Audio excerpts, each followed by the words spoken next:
तो hi guys, आपका स्वागत है हमारे जीजी व्लॉग में। तो गाइज हवाना तो તમને બધાને જય શ્રી રામ મારા તરફથી। તો ગાઈઝ આજ જવાનું છે આપણે જોરુભાઈની વાડીએ, જેમ કે ના ઘઉં ને લહણ ને બધી છે તે આપણને જોવા મળશે। હું તમને દેખાડે કે મારે ફરજ થાય કે મેં કીધું કાકુ એવું સારું સારું હોય તો તમને દેખાડું કે કેવું વાડીમાં હોય એમ।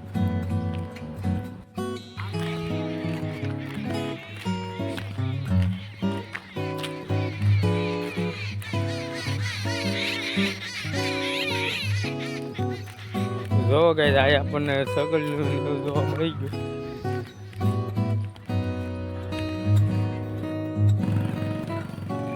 તો ગાઈઝ હું તમને જે જોરુભાઈની વાત કરું છું ને આવવાને જેની વાડીએ જવાનું છે, એ જો કે આપણી વાહે હાયલા જ આવે છે, પણ એ ફોનમાંથી નવરાજ નથી થતા। બહુ બીજી માણસ છે, મતલબ બીજું કંઈ નહીં એમ।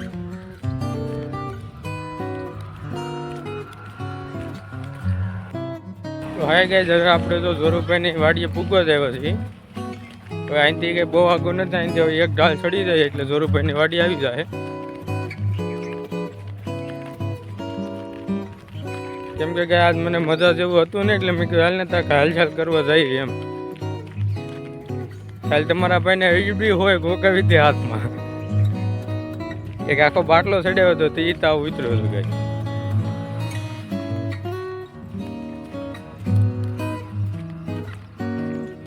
તો ગાય હવે જો કે બહુ આખું છે ને, હવે તમને આગળ દેખાડી દો પાસેથી કેટલી આખી છે વાડી। તમે જોઈ શકો છો સામે દેખાય છે એ જોરુભાઈની વાડી છે। ગાય જોરુભાઈની વાડી આપણે પૂકી ગયા છીએ। જો કે એની વાડીમાં પહેલા તો મકાઈ આવી હતી, તો જોઈએ એમાં દોડા બોડા આવ્યા હોય।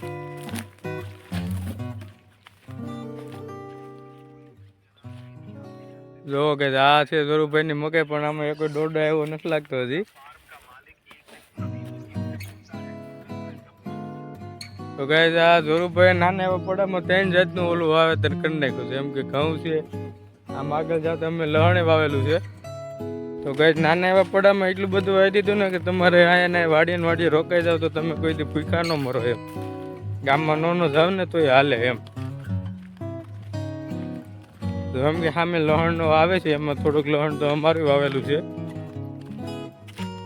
જેમ કે જોરુભાઈ આપણને થોડુંક વાવવા આપે તો કે હાલ્યો આટલું તમારે વાવવું હોય તો વાવી જાવ એમ। તો અમે કીધું લહણ વાવી દઈએ તો અમારે થઈ જાય ખાવા પૂરતી એમ। તો કે ગાઈઝ આ અમારું લહણ છે, બહુ વધારે ઓલું છે નહીં, થોડુંક પાવરું થઈ ગયું છે। અહીંથી પાછું તો અહીંથી આ તમને પાળો દેખાય ને, અહીંથી આપણે જોરુભાઈનું લહણ આવી જાય। તો ગાઈઝ હવે આપણે જોરુભાઈની વાડીએથી નીકળી ગયા છીએ। તો અહીંથી આપણે એટલો વ્લોગ પૂરો થાય છે। જો કે અમારો વિડીયો તમને ગમ્યો હોય તો અમારી ચેનલને સબસ્ક્રાઈબ કરી લેજો, લાઈક કરી લેજો ને શેર કરવાનું ભૂલતા નહીં। તો હવે મળીએ બીજા નવા વ્લોગમાં।